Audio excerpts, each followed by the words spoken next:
Hello friends, ओम श्री गणेशाय नमः। ओम नमः शिवाय। आप सभी का स्वागत है आपके अपनी यूट्यूब चैनल पर। आप सभी को हरतालिका तीज की हार्दिक शुभकामनाएं। फ्रेंड्स, आज हम आपको इस वीडियो में बताने जा रहे हैं हरतालिका तीज व्रत की उद्यापन विधि, हरतालिका तीज व्रत की पूजा विधि, महत्व और हरतालिका तीज की शुभ मुहूर्त और व्रत कथा के बारे में।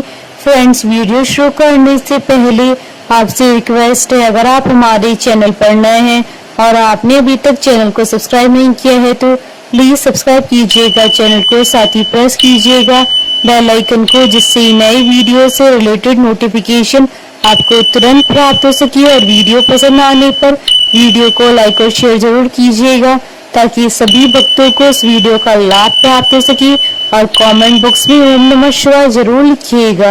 हरतालिका तीज का व्रत भाद्रपद मास की शुक्ल पक्ष की तृतीय तिथि को रखा जाता है। यह व्रत विशेष रूप से शादीशुदा महिलाएं और कुंवारी कन्याएं करती हैं। पति की लंबी उम्र के लिए, सौभाग्य की प्राप्ति के लिए और घर की सुख समृद्धि के वास के लिए यह व्रत किया जाता है। अविवाहित लड़कियां इस व्रत को मनचाहा वर पाने के उद्देश्य से करती हैं। शास्त्रों की मान्यताओं के अनुसार इस व्रत को शुरू करने के बाद कम से कम 13 सालों तक रखने के बाद ही इसका उद्यापन करना चाहिए।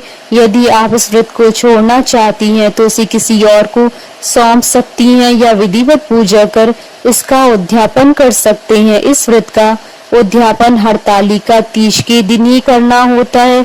व्रत का उद्यापन किसी योग्य पंडित के द्वारा करवाया जा सकता है। अगर खुद से इस व्रत का उद्यापन करना चाहते हैं तो इसके लिए कुछ आवश्यक सामग्री की आवश्यकता होगी। व्रत के उद्यापन के लिए पूजन सामग्री में 5 सफेद कपड़े, सुहा की सामग्री, फल फूल, मिठाई, पंचामृत, सोने या चांदी की कोई वस्तु, अक्षत, पान, सुपारी, गुलाल आदि। उद्यापन विधि। हरतालिका तीज व्रत का उद्यापन हरतालिका तीज पर ही किया जाता है। इस दिन निर्जल व्रत रखा जाता है, इसलिए आप इस दिन स्नान करने के बाद साफ वस्त्र धारण करें।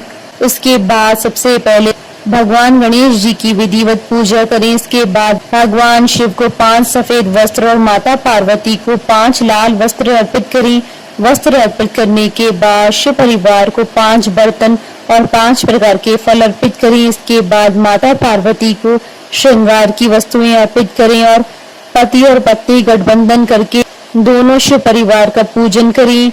इसके बाद हवन करें और नवग्रहों को आहुति दें और शिव परिवार को खीर का भोग लगाएं।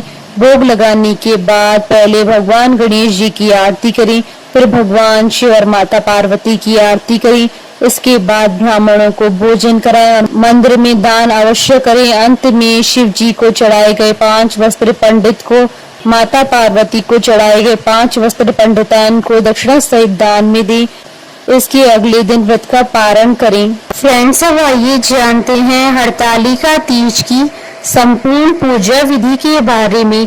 हरतालिका तीज पर बालू रेत से भगवान गणेश, भगवान शिव और माता पार्वती जी की प्रतिमा बनाई जाती है, इसलिए पहले आप बालू रेत से इन तीनों की प्रतिमा बनाएं। प्रतिमा बनाने के बाद भगवान गणेश, भगवान शिव और माता पार्वती को एक चौकी पर स्थापित कर लें। इसके बाद उस चौकी पर एक चावलों से अष्टदल कमल बनाएं और उस पर कलश की स्थापना करें। कलश की स्थापना से पहले उसमें जल, अक्षत, सुपारी और सिक्के डालें और उस पर आम के पत्ते रखकर नारियल भी रखें। इसके बाद चौकी पर पान के पत्ते रखकर उस पर अक्षत रखें। इसके बाद भगवान गणेश, भगवान शिव और माता पार्वती को स्नान करवाएं। सभी भगवानों को स्नान कराने के बाद उनके आगे घी का दीपक और धूप जलाएं। इसके बाद भगवान गणेश और माता पार्वती को कुमकुम का तिलक लगाएं और भगवान शिव जी को चंदन का तिलक लगाएं।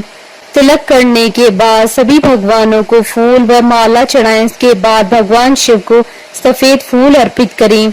इसके बाद भगवान गणेश जी को दूर्वा और भगवान शिव जी को बेलपत्र, धतूरा, बांग और शमी के पत्ते अर्पित करें। भगवान शिव जी को यह सभी चीजें अर्पित करने के बाद भगवान गणेश और माता पार्वती को पीले चावल अर्पित करें और भगवान शिव जी को सफेद चावल अर्पित करें। इसके बाद सभी भगवानों को कलावा अर्पित करें और भगवान गणेश और भगवान शिव जी को जनेऊ भी अर्पित करें। जनेऊ अर्पित करने के बाद स्वा की पिटारी में स्वा की सारी सामग्री सजा कर रखें। फिर इन वस्तुओं को माता पार्वती को अर्पित करें। शिव जी को धोती तथा अंगोछा अर्पित करें और तत्पश्चात स्वाग सामग्री किसी ब्राह्मणी को दे तथा धोती अंगोछा ब्राह्मण को दे दें। इस प्रकार भगवान गणेश, पार्वती तथा शिव जी की पूजन आराधना कर हरतालिका व्रत कथा सुने। तत्पश्चात सर्वप्रथम गणेश जी की आरती करें, फिर शिव जी और फिर माता पार्वती की आरती करें। भगवान की परिक्रमा करें। रात्रि जागरण करके सुबह पूजा के बाद माता पार्वती को सिंदूर चढ़ाएं, ककड़ी हलवे का भोग लगाएं, फिर ककड़ी खाकर उपवास तोड़ें। अंत में समस्त सामग्री को एकत्रित कर पवित्र नदी या किसी कुंड में विसर्जित करें। फ्रेंड्स, अब आइए जानते हैं साल 2025 की हरतालिका तीज की शुभ मुहूर्त के बारे में। हिंदू पंचांग के अनुसार साल 2025 में हरतालिका तीज का व्रत 26 अगस्त 2025 मंगलवार के दिन है। भाद्रपद शुक्ल तृतीय तिथि प्रारंभ होगी 25 अगस्त 2025 को दोपहर 12:34 पर और भाद्रपद शुक्ल तृतीय तिथि का समापन होगा 26 अगस्त 2025 को दोपहर 1:54 पर। सुबह की पूजा का शुभ मुहूर्त रहेगा 26 अगस्त 2025 को सुबह 6:04 से सुबह 8:37 तक। कुल अवधि 2 घंटे 34 मिनट है और गोधूली पूजा का शुभ मुहूर्त रहेगा शाम 6:53 से शाम 7:16 तक। व्रत पारण का समय रहेगा 27 अगस्त 2025 को सुबह 5:57 के बाद। साल 2025 की हरतालिका तीज के दिन रवि योग और आनंद आदि योग का शुभ संयोग भी बन रहा है। इन संयोगों के बनने के कारण इस दिन का महत्व कई गुना अधिक बढ़ जाता है। इस योग में व्रत करने और पूजा करने पर साधक को पूजा का दुगना लाभ प्राप्त होगा और अखंड सौभाग्य की प्राप्ति होगी। फ्रेंड्स, अब हमारे चैनल पर ज्वाइन बटन को दबाकर हमारे चैनल के मेंबर भी बन सकते हैं। हम हमारे चैनल के मेंबर्स के कमेंट्स को टॉप प्रायोरिटी पर रखकर उनका रिप्लाई करते हैं। फ्रेंड्स, अब आइए प्रारंभ करें हरतालिका तीज की पौराणिक व्रत कथा। एक बार भगवान शिव जी ने पार्वती जी को उनकी पूर्व जन्म का स्मरण कराने के उद्देश्य से इस व्रत के महात्म्य की कथा कही थी। श्री भोले शंकर बोले, हे गौरी, पर्वतराज हिमालय पर स्थित गंगा के तट पर तुमने अपनी बाल्यावस्था में 12 वर्षों तक अधोमुखी होकर घोर तप किया था। इतनी अवधि में तुमने अन्न न खाकर पेड़ों के सूखे पत्ते चबाकर व्यतीत किए। माघ की विकराल शीतलता में तुमने निरंतर जल में प्रवेश करके तप किया। वैशाख की जला देने वाली गर्मी में तुमने पंचाग्नि से शरीर को तपाया। श्रावण की मूसलाधार वर्षा में खुले आसमान के नीचे बिना अन्न जल ग्रहण किए समय व्यतीत किया। तुम्हारे पिता तुम्हारी कष्ट साध्य तपस्या को देखकर बड़े दुखी होते थे, उन्हें बड़ा कलेश होता था। तब एक दिन तुम्हारी तपस्या तथा पिता की कलेश को देखकर नारद जी तुम्हारे घर पधारे। तुम्हारे पिता ने हृदय से अतिथि सत्कार करके उनके आने का कारण पूछा। नारद जी ने कहा, गिरिराज, मैं भगवान विष्णु के भेजने पर यहाँ उपस्थित हुआ हूँ। आपकी कन्या ने बड़ा कठोर तप किया है, इससे प्रसन्न होकर वे आपकी सुपुत्री से विवाह करना चाहते हैं। संदर्भ में आपकी राय जानना चाहता हूँ। नारद जी की बात सुनकर गिरिराज गदगद हो उठे। उनके तो जैसे सारे कलेश ही दूर हो गए। प्रसन्नचित होकर वे बोले, श्रीमान, यदि स्वयं विष्णु मेरी कन्या का वरण करना चाहते हैं तो भला मुझे क्या आपत्ति हो सकती है। वे तो साक्षात ब्रह्म है। हे महर्षि, यह तो हर पिता की इच्छा होती है कि उसकी पुत्री सुख संपदा से युक्त पति के घर की लक्ष्मी बने। पिता की सार्थकता इसी में है कि पति के घर जाकर उसकी पुत्री पिता के घर से अधिक सुखी रहे। तुम्हारे पिता की स्वीकृति पाकर नारद जी विष्णु जी के पास गए और उनसे तुम्हारे ब्याह के निश्चित होने का समाचार सुनाया। मगर इस विवाह के संबंध की बात जब तुम्हारे कान में पड़ी तो तुम्हारे दुख का ठिकाना न रहा। तुम्हारी एक सखी ने तुम्हारी इस मानसिक दशा को समझ लिया और उसने तुमसे उस विक्षिप्तता का कारण जानना चाहा। तब तुमने बताया, मैंने सच्चे हृदय से भगवान शिव शंकर का वरण किया है, किंतु मेरे पिता ने मेरा विवाह विष्णु जी के साथ निश्चित कर दिया है। मैं विचित्र धर्म संकट में हूँ, अब क्या करूँ? प्राण छोड़ देने के अतिरिक्त अब कोई भी उपाय शेष नहीं बचा है। तुम्हारी सखी बड़ी ही समझदार और सूझबूझ वाली थी। उसने कहा, सखी, प्राण त्यागने का इसमें कारण ही क्या है? संकट के मौके पर धैर्य से काम लेना चाहिए। नारी के जीवन की सार्थकता इसी में है कि पति रूप में हृदय से जिसे एक बार स्वीकार कर लिया, जीवन पर्यंत उसे ही निर्वाह करे। सच्ची आस्था और एक निष्ठा के समक्ष तो ईश्वर को भी समर्पण करना पड़ता है। मैं तुम्हें घनघोर जंगल में ले चलती हूँ, जो साधना स्थली भी हो, और जहाँ तुम्हारे पिता तुम्हें खोज भी न पाए, वहाँ तुम साधना में लीन हो जाना। मुझे विश्वास है कि ईश्वर अवश्य ही तुम्हारी सहायता करेंगी। तुमने ऐसा ही किया। तुम्हारे पिता तुम्हें घर न पाकर बड़े दुखी तथा चिंतित हुए। वे सोचने लगे कि तुम जाने कहाँ चली गई। मैं विष्णु जी से उसका विवाह करने का प्रण कर चुका हूँ। यदि भगवान विष्णु बारात लेकर आ गए और कन्या घर पर न हुई तो बड़ा अपमान होगा। मैं तो कहीं मुंह दिखाने के योग्य भी नहीं रहूंगा। यही सब सोचकर गिरिराज ने जोर शोर से तुम्हारी खोज शुरू करवा दी।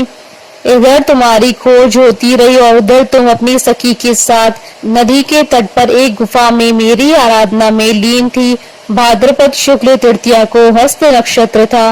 उस दिन तुमने रेत के शिवलिंग का निर्माण करके व्रत किया। रात भर मेरी स्तुति के गीत गाकर जागी। तुम्हारी इस कष्ट साध्य तपस्या के प्रभाव से मेरा आसन डोलने लगा।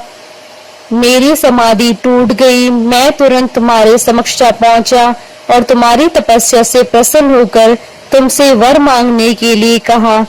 तब अपनी तपस्या के फलस्वरूप मुझे अपने समक्ष पाकर तुमने कहा, मैं हृदय से आपको पति के रूप में वरण कर चुकी हूँ। यदि आप सचमुच मेरी तपस्या से प्रसन्न होकर आप यहाँ पधारे हैं तो मुझे अपनी अर्धांगिनी के रूप में स्वीकार कर लीजिए। तब मैं तथास्तु कहकर कैलाश पर्वत पर लौट आया। प्रातः होते ही तुमने पूजा की समस्त सामग्री को नदी में प्रवाहित करके अपनी सहेली सहित व्रत का पारण किया। उसी समय अपने मित्र, बंधु व दरबारियों सहित गिरिराज तुम्हें खोजते खोजते वहां आ पहुंचे और तुम्हारी इस कष्ट साध्य तपस्या का कारण तथा उद्देश्य पूछा। उस समय तुम्हारी दशा को देखकर गिरिराज अत्यधिक दुखी हुए और पीड़ा के कारण उनकी आंखों से आंसू मड़ आए।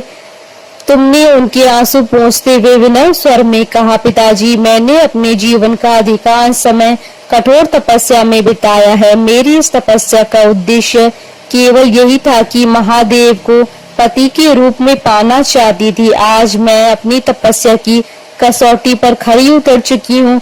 आप क्योंकि विष्णु जी के साथ मेरा विवाह करने का निर्णय ले चुके थे, इसलिए मैं अपने आराध्य की खोज में घर छोड़कर चली आई। अब मैं आपके साथ इसी शर्त पर घर जाऊंगी कि आप मेरा विवाह विष्णु जी से न करके महादेव जी से करेंगे। गिरिराज मान गए और तुम्हें घर पर ले गए। कुछ समय के पश्चात शास्त्रोक्त विधि विधान पूर्वक उन्होंने हम दोनों को विवाह सूत्र में बांध दिया। हे पार्वती, भाद्रपद की शुक्ल तृतीया को तुमने मेरी आराधना करके जो व्रत किया था उसी के फलस्वरूप मेरा तुमसे विवाह हो सका। भगवान शिव ने आगे कहा, हे पार्वती, भाद्रपद की शुक्ल तृतीया को तुमने मेरी आराधना करके जो व्रत किया उसी की परिणाम स्वरूप हम दोनों का विवाह संभव हो सका। इस व्रत का महत्व यह है कि मैं इस व्रत को पूर्ण निष्ठा से करने वाली प्रत्येक स्त्री को मनोवांछित फल देता हूँ। भगवान शिव ने पार्वती जी से कहा, इस व्रत को जो भी स्त्री पूर्ण श्रद्धा से करेगी उसे तुम्हारी तरह अचल सुहाग प्राप्त होगा। इस व्रत को हरतालिका इसलिए कहा जाता है क्योंकि पार्वती की सखी उन्हें पिता और प्रदेश से हरकर जंगल में ले गई थी। हरत अर्थात हरण करना और तालिका अर्थात सखी। बोलिए भगवान शंकर, माता पार्वती जी की जय। हमारे साथ इस वीडियो में अंत तक बने रहने के लिए आपका धन्यवाद। ओम श्री गणेशाय नमः। ओम नमः शिवाय।